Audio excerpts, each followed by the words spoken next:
Hello and welcome to Politics Today on Channels Television. I'm Sheung Okinbaloye. The last time on the program, we tried to give you a sense of a statement from a former chieftain of the APC, Chief Tommy Kili. A major highlight of the statement after submitting his resignation letter to the APC chairman was his bitterness about the way and manner the party has been run, especially the actions of the leader of the party, Bola Tinubu. But the former governor of Lagos, Bola Tinubu, has responded to the allegations against him, overwhelming one from Chief Ikimi. Chief Tinubu says that Chief Ikimi is an unreliable man and lacking in principles, and someone who could have betrayed the APC. He said, and I quote, "It was clear to practically let everyone who had the interest of the party at heart know that we simply, that is the APC, could not have a man of Tommy Kimi's antecedent as chair of the party." He says, as chairman of the NRC, one of the only two political parties in the country under the military transition program, Tommy Kimi not only connived with the then military regime to annul the elections, he also terminates the democratic process and sell off his party. Although leaders of the PDP have visited Tommy Kimi at his home in Abuja, but the man has not come out to declare where exactly he's going to turn to. But well, all fingers point at the direction of the PDP. It was first, but we are all hoping to see what comes out of that particular decision of his. Well, away from that, he was first turned down by the party as a candidate in the primaries. The acting governor of Adamawa State, Mr. Umaru Fintiri, has emerged the winner of the PDP primaries in Adamawa State. We understand that at the moment that the APC primaries is ongoing also. Well, this time around, we now know the man who will fly the flag of the PDP in the October 11 by-election of Adamawa State, and is the acting governor who was also a former Speaker of the House, Umaru Fintiri. About 6 candidates were up for that particular primaries after 8 people stepped down in that particular role. Those who stepped down included the former anti-graft boss, Nuhu Badu, and also the former military administrator in Lagos, talking about General Buba Marwa. Well, away from Adamawa and all the rest, of course, you know, as I say, that elections or politics is a game of numbers. But as you know, that in Nigeria, the basis of any election is a register. On Politics Today tonight, we'll give you an understanding of what is happening in Nigeria's electoral process, especially the move by INEC to restructure the polling units. What is the implication and what are the impact, or what would be the impact of the move by INEC in this particular process? We take a short break, and when we return, a man from INEC who will be talking to us, and also I have analysts in the studio who will be shedding light on this major move by the Electoral Commission. Join us again.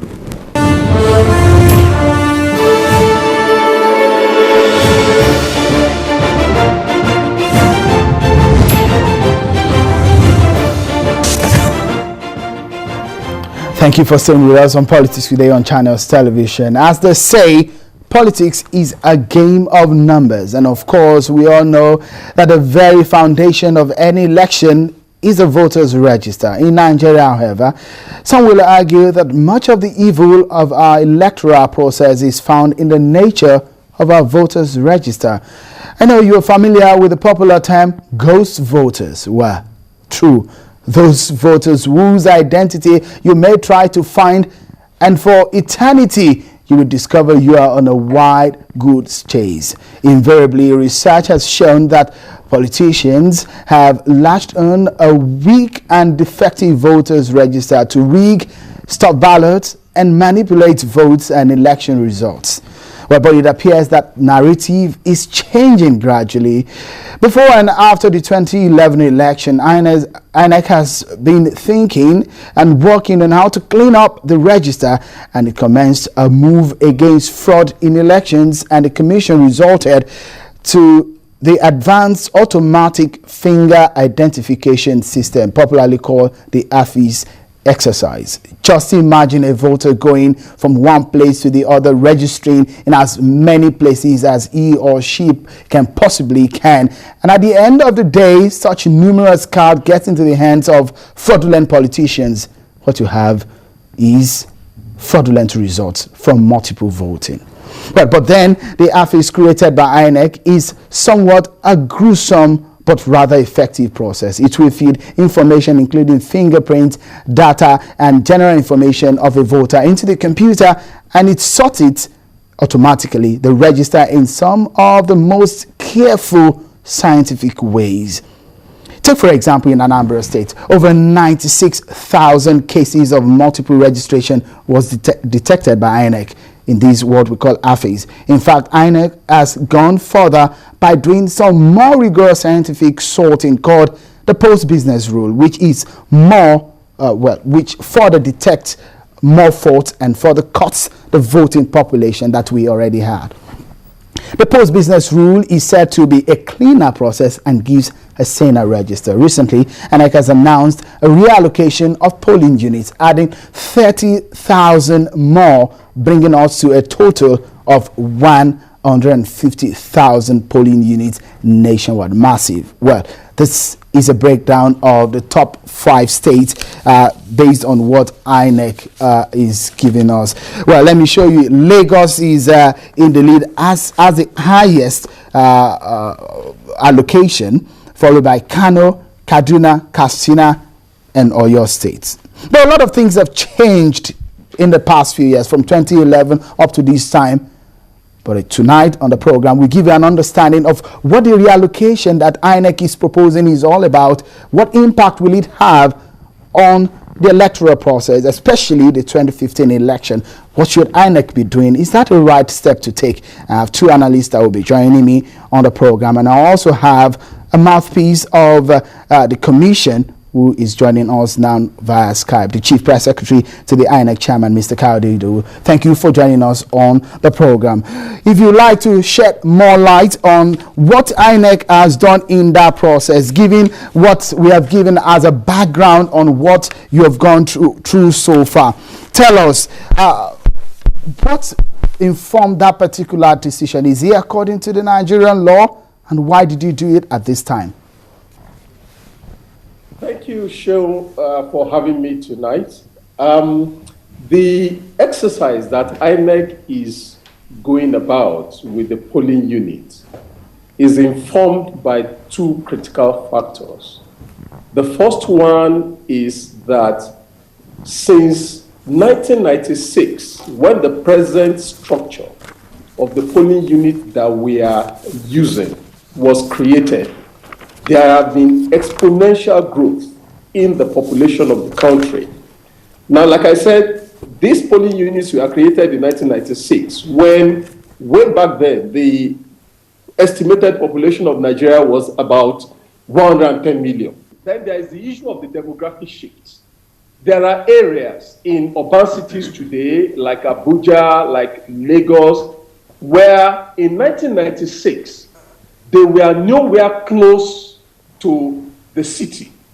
And today, they are populated urban settlements. And these settlements have to be served by polling units. And so the commission has gone about creating polling units in a way that you will have an average of 500 people in each polling unit. And as much as possible in urban areas, you will have polling units within 1 kilometer radius. So it will be more accessible to people. And in rural areas where you have a less density of population, polling units will be within 2 kilometer areas, radius of one another. Now, on the issue of the number, I think it is a simple statistical thing. INEC has a register that we have now. Each state by 500 voters that we intend for each polling unit. It is easy to see what number of polling units should ideally service a state. And I say this because I've had these arguments about people saying, why do you have in this geopolitical zone? Why don't you have in this geopolitical zone? Let me make the first point that if you look at the list that you are citing from, they are not broken down into geopolitical zones. INEC do not have registers in geopolitical zones. They are in states. And if you look at the states, I do not know if you have that sheet. If you look at column E of that sheet that we have made public, it is simply dividing the number of registered voters that you have in column C by 500 proportionally to 150,000. And why do we say 150,000? When we concluded the AFIS, running the AFIS, the deduplication of the register that we had in 2011, the 73.5 million, the register came down to 70,383,427.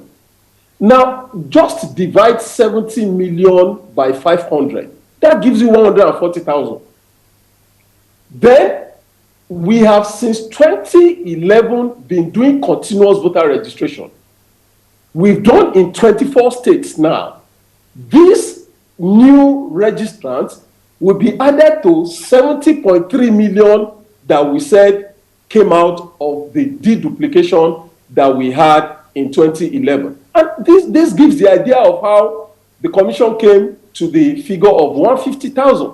So now, taking that 150,000, if you divide each state, the population, registered voter population of each state, by 500, proportionally to the 150,000 polling units, it gives you that column that we have in column F of what number of polling units do they need, ideally, or they do not need. So this thing is simple statistics that unfortunately is being bandied like it were revenue sharing. It's not. It's functionality. It is science, and we should look at that as that. Mr. Idowu, for giving us that explanation. Just to get some clarity on what you have done so far.